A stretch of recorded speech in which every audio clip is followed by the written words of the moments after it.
These trailers. All these trailers. It's good to be alive right about now. Good, good, good, good to be alive right about now. Good, good, good, good to be alive right about now. Hallelujah, let that bassline move, yeah, say yeah. It's good to be alive right about now. Good, good, good, good to be alive right about now.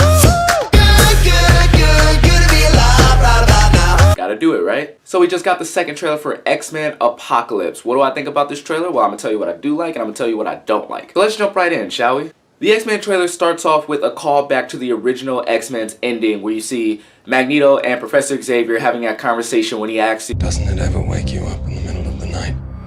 The feeling that someday they'll Come for you and your children. I feel a great swell of pity for the poor soul who comes to high school looking for trouble. see the parallels there? You see the parallels there? I love when franchises loop it back round to the beginning. Apocalypse is on the rise. He's gathered his 4 horsemen, Magneto, Archangel, Psylocke, and Storm, who both are looking really good, by the way.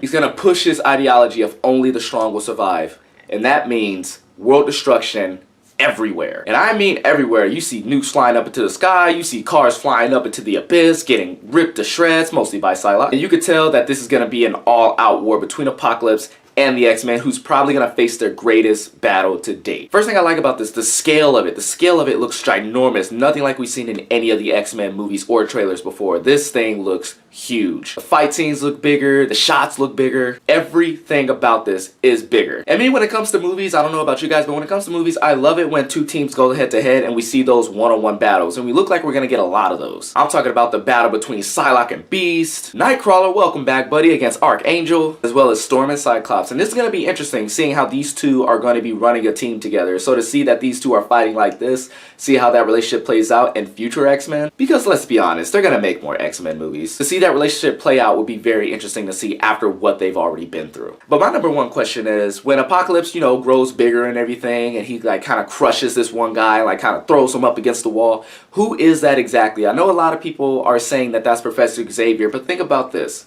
Would Professor Xavier really go for a punch? Can he just use his mind powers first? That's like his main thing, right? So here's my theory. That's not Professor Xavier. That is actually Havoc, Scott Summers' brother. Or is it his brother? They haven't really cleared that up. I hope they do in this movie as well. But that actually looks more like Havoc. Like if you see his hair, you see a scream, he does it the same way that he's done it in previous movies. And let's just be honest, Havoc would be the one to throw the punch first when his powers start failing. And then another thing that goes to my theory is we haven't really seen him that much in the trailer before. In the terms of the all-out war, we see Cyclops in there, we see Jean Grey in there, we see Beast in there, we see even Jennifer Lawrence in there. But we do not see Havoc in this battle. Why? I think, and if you don't want to be spoiled, then just go right ahead. I haven't seen the movie, but this is my theory. You good? Alright, you've been warned.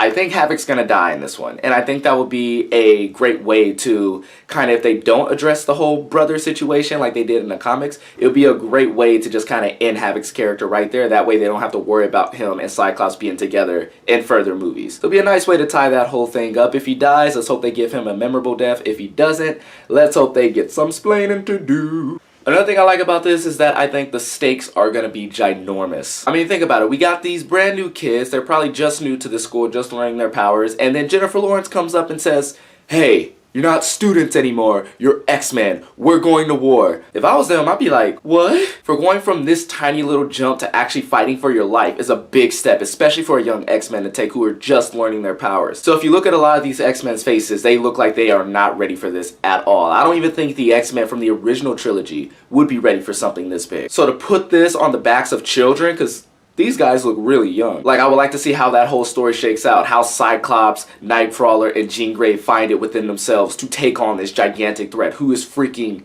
terrifying. And this may be an unpopular opinion, but I don't mind. I like Apocalypse. I love Oscar Isaac as Apocalypse. From the previous trailers, the way they set him up, he looks like he's gonna be a genuine giant threat, a giant pain in the butt for anybody who needs to deal with him. I mean, basically, they're playing this guy off like he's the god. He didn't get things from the Bible got things from him. Honestly, that is a scary proposition to have. And a lot of people are gonna complain, already know, like they already have, that, oh my god, he doesn't look like the Apocalypse from the cartoon. No, of course he doesn't. It was a cartoon. You do realize that Megatron's voice in the original Transformers cartoon wasn't actually the actor's voice. They had to edit it, do a whole bunch of modifications to it, and that's how you get the final product that it is today. You don't see him at expos doing the voice and it sounds exactly the same. No, that just can't be possible. So if you want people to go in this lab and edit Oscar Isaac's voice so he can sound like your Apocalypse, I'm sorry, that's not gonna happen. This Apocalypse seems a little bit more tangible and a little bit more human than we ever seen a villain of this scale. And I think when it comes to villains who are really big like this, you know, with your Darkseids, your Ultrons, anybody, I think the big challenge is just making them human enough so that it fits within the context of the movie. If it becomes a little bit too much like a cartoon or too much like a comic book, it can alienate the fans because it looks a little hokey. I mean, you saw how they believably made this Camaro into Bumblebee, right? So you're more upset because we got a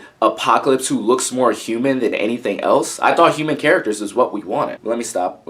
I also really like that they're showing Mystique in her blue form more often than her human form. I think because you have a big star like Jennifer Lawrence, you gotta show her face on everything, and I don't mind, it's a pretty face. But your character is Mystique, whose main character arc in the First Class movie, she was saying that she was mutant and proud, meaning she wasn't afraid to show her blue form. By showing just Jennifer Lawrence's face, you kind of undercut that and kind of like ruin the integrity of your character. So the fact that she's seen more in blue this time, then that's great. I love it. Keep doing it. And I also like Storm and Psylocke. Oh my God, would you look at them? These two look like they're gonna be my women crush every day for the rest of my life. I mean, if I was an X-Men, I couldn't go to war with these two. They just look so pretty. I'd die within 2 seconds because my mouth would just drop all the way down to the floor like a bad 80s cartoon. So expect to see a poster on this wall back here pretty soon. I think I'm gonna get it right there.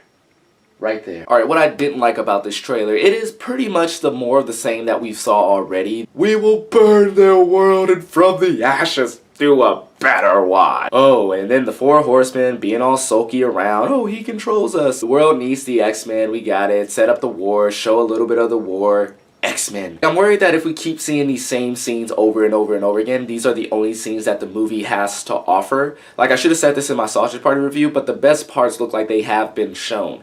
And when you do that, then it tells me that, oh, this is all we got. This is all you're really coming to the theater to see. I really hope they keep in step with the previous X-Men movies, which means when it's not action happening on that screen, they're giving us compelling ideologies between these characters, great interaction between these characters, something to root for, so that way we can get invested in them. I hope they do this in this movie, because if they don't and it's all action, what's the point? New scenes are good, don't get me wrong. It just looks like we've seen a kind of different variation of the same thing to mask the fact that they don't have anything else. And I really hope that's not the case, because I'm super pumped for this movie either way. So did you see the X-Men Apocalypse trailer? If you have, comment down there and please let me know. If you have any suggestions on what I should tackle next in the realm of entertainment, film, television, whatever, then let me know and I will be sure to do that.